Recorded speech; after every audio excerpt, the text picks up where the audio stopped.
L'apôtre Paul disait aux chrétiens de Philippe que son but était de connaître Christ, qu'il tâchait de toutes ses forces de saisir le Christ, puisqu'il avait été lui-même saisi par le Christ.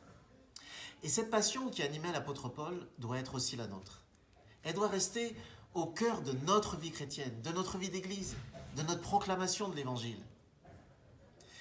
Tout ce que nous développons dans nos églises doit stimuler notre confiance en Christ, notre amour pour sa personne et notre espérance d'être bientôt dans sa présence.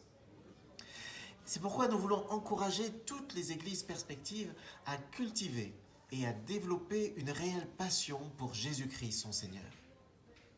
C'est lui que nous voulons connaître et faire connaître. Et par son esprit qui vit en nous, nous recherchons à vivre chaque jour dans une intimité relationnelle avec lui. Nous essayons de chercher à faire sa volonté en toutes choses, à vivre selon sa parole.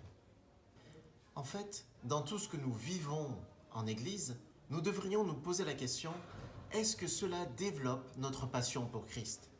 Est-ce que cela pousse les chrétiens à aimer davantage Jésus, à lui faire confiance, à avoir envie de parler de lui autour d'eux ?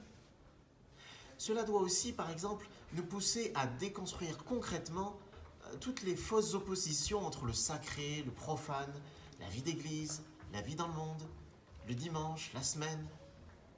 En tout temps et en toute chose, Christ doit être le centre, le but de notre vie. Le défi pour nos églises, c'est de proclamer et de vivre la Seigneurie de Jésus dans chaque domaine de nos vies, 7 jours sur 7.